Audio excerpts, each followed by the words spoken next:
Hello everyone, welcome to Dad That Cooks. I've done some videos on YouTube before, but I thought I'd do something a bit different from now on. I'm really passionate about getting kids cooking, and I'm equally passionate about getting dads cooking. So what I want to do in these videos is show you some easy, simple recipes that you can do with your kids, and also show you where their food comes from. So I'll be working with friends who know a bit about food, where food comes from, or interesting global cuisines. Hopefully, in these videos, you'll get to learn something and you'll be able to try something with your kids in the kitchen. So today, we're going to make what has become a lockdown favourite in the UK. We're going to make banana bread. Everyone has squishy bananas at some point during the week, and it's one of our favourites, isn't it? So I'm John, and this is Jack. And we're going to make this banana bread today. We've got all our ingredients ready, haven't we? Yes, so, including chocolate chips. Which are your favourite? Yes. Yes. So what you need to do here is firstly, set your oven on at 160 degrees. That's for a fan oven. You need a 2-pound loaf tin like this. We use these inlays for the loaf tin. You can get these from the pound shop for £1, and bake shops and things like that. Otherwise, you would have to grease and line it with baking parchment. It's quite a wet dough, so you do need to have something that's in there. But we found these in the pound shop, and we thought they were really good actually. They fit perfectly. Is everything in the pound shop a pound? Most things are a pound in the pound shop. Is that why it's called a pound shop? Yes. Right, so what we have today here is we've got 2 large mushy bananas, or 3 small ones. A large mountain of flour. 225 grams of self-raising flour, and 1 teaspoon of baking powder. Then we've got 175 grams of golden caster sugar, 100 grams of stork margarine. I always find that's best for baking. We've got 2 large eggs that we've beaten a little bit, and 2 tablespoons of milk. And then we have 50 grams of chocolate chips that you can get in the baking aisle. I always need 55 grams of chocolate chips because they're my favourite. Yeah, Jack always seems to eat a few. So on with the baking. Leave that alone, Mr. Moo. Thank you. Health and safety. So get the bananas. What do we do first? We mash the bananas, don't we? Yes. What are we going to mash them with? A fork. A fork. My fork. Your fork. Hold the bowl and give the bananas a good mash. Oh. I will help. I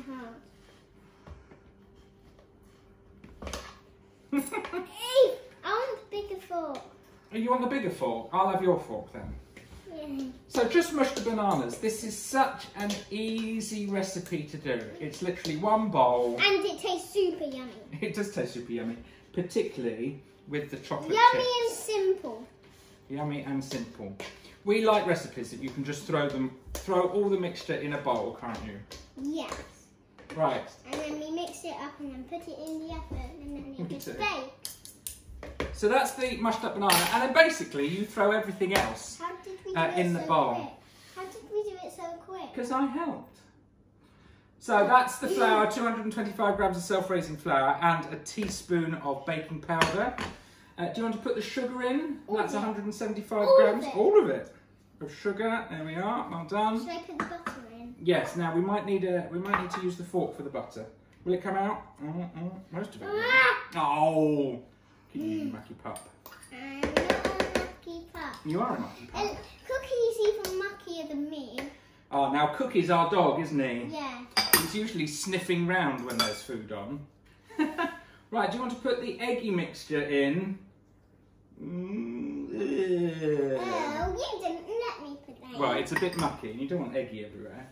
Now, are you going to help me mix this? So you can use a spoon or a fork and mix. You can use a hand whisk to mix. We use an electric whisk because it's so much easier. Yay!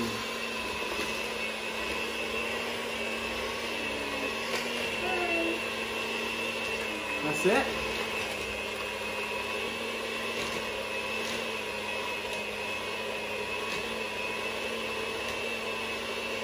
Look, it's going all mushy, like the banana. say that. Or mushy like the mushy banana. Imagine if there's a story called the mushy banana. A mushy banana story? What would happen in the mushy banana story?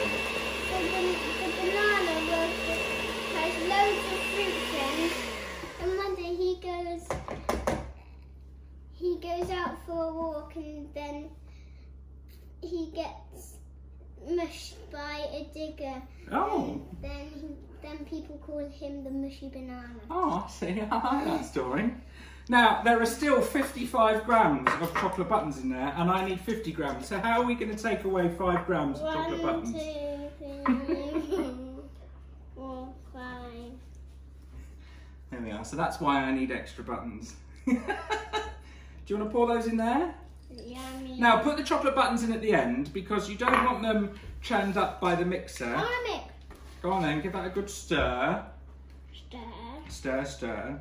Now you're trying to get the chocolate chips evenly distributed so that they don't all sink to the bottom. Distributed. Distributed. It's a big word, isn't it? It means that they're evenly through the mixture. Right, thank you. So you can see this is very simple. It's all in one tub, and then you just pour this. Why do we never whisk it when the chocolate's in? Because you don't want the chocolate chips broken up, do you? That is a good point. We need all the chocolate chips in. All the chocolate chips. I shall do a double check. How much are in there? About 50 grams. So how much is that? Well, come and see. Can you see? Are they all in there? Yes, they are. Good. None in the bowl. Is there any left in the bowl? No. Right. So we're going to put this in the oven for 50 minutes. Wow. There we are. And we'll come back and see how that works out in a moment. See you soon. Bye. So we've let 50 minutes go, and now this recipe can take between 50 minutes and an hour. What you need is one of these. So you need to be able to see if the cake is fully cooked. Now, what have we got to remember about ovens? They are hot. They are hot, so be very careful with this, particularly when you've got children in the kitchen. Take the skewer, shove it in the cake, try and make sure it's nice and clean. Looks all right, so that means it's done. Now, if you find that your cake still has a little bit of moisture on the skewer, then leave it for another 5 or 10 minutes. Just keep an eye on it though. So we'll take this out now. There. Yay. Look at that. Yummy. So what we do, we'll leave it in the tin. We don't touch it though. No, we don't touch it because it's super hot, isn't it? Leave it in the tin for a good 20 minutes, half an hour, and then turn it out, leave it on the rack to to cool completely. Now, I'm going to be doing these videos with some of my friends who are also dads, and they're going to be showing you either some interesting cuisines or how foods are made or where foods come from. And in fact, that's what we're going to look at now. So Johnny, my friend, has a wonderful garden. He grows lots of things in the garden. I'm insanely jealous of everything that he does. He's going to be with his son Vito now, making Redcurrant Jelly. So over to Johnny. Hi, I'm Vito. We're going to make Redcurrant Jelly. I picked these redcurrants from this redcurrant bush back in August. There's something else I want to show you. Do you want to see my avocado tree? Here it is. Here it is. It's got big, nice leaves, and it's green, and it's really growing well, isn't it? It grew by a cracked seed, and I really like it.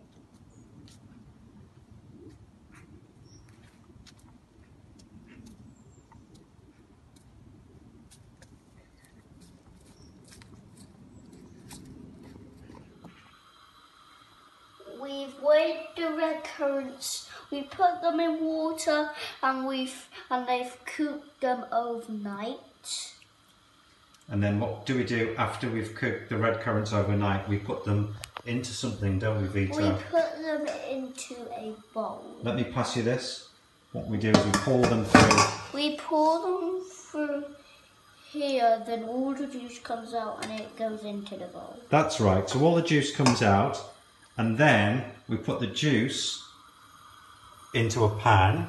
Like that. Over here, and we heat it up. And what do we add to the pan, Vito? We add some sugar.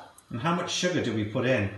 600. We put 600 grams in, and that's the same as the amount of juice, isn't it? We had 600 millilitres of juice. It's the same amount of juice to sugar. Okay, so what happens next? We're going to bring it to the boil. Okay. In the freezer. You're going to put a plate in the freezer? Okay. Over here.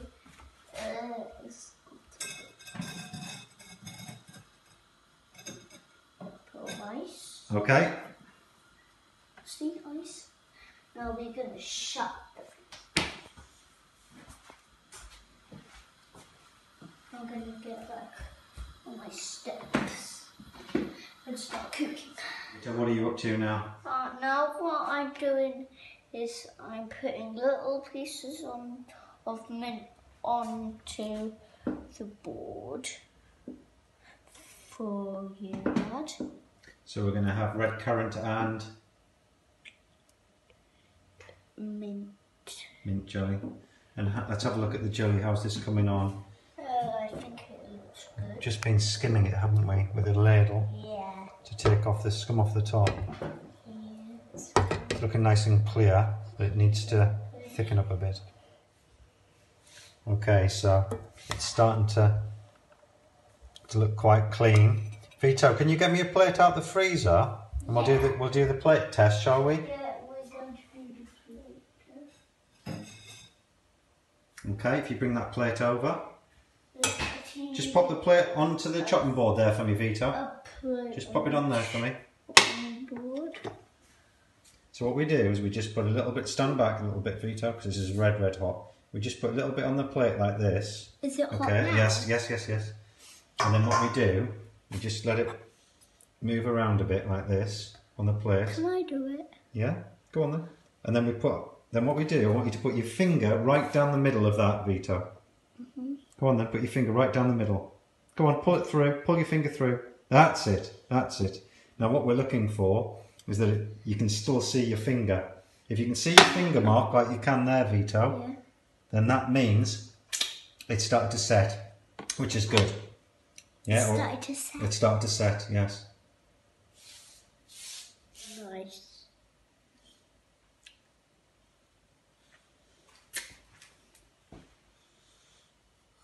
Just 105 is what we need.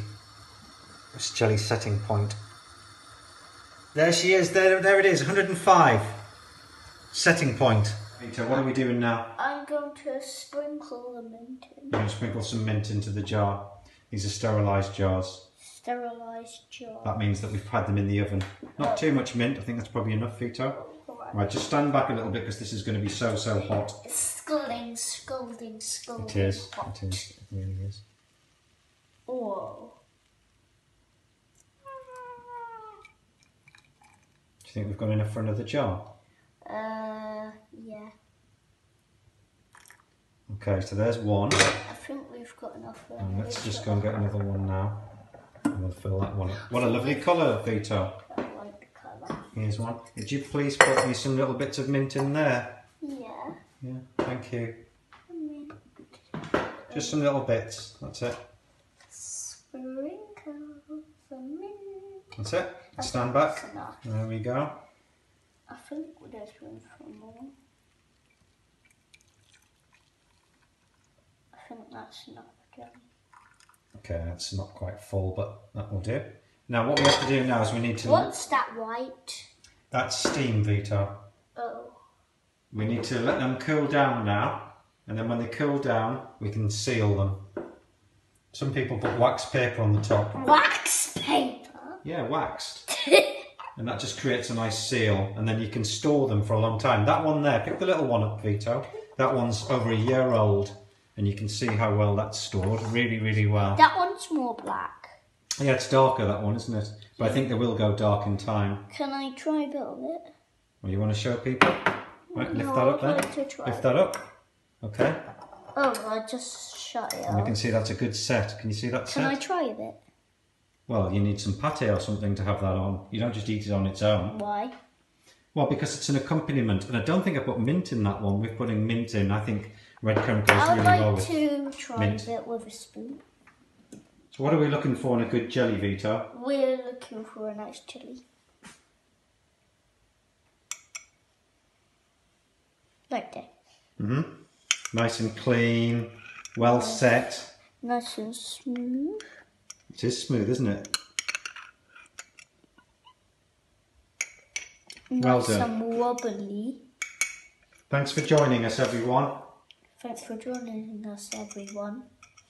See you next time. See you next time. Thank you, Johnny. Thank you, Vito. That looked really, really good.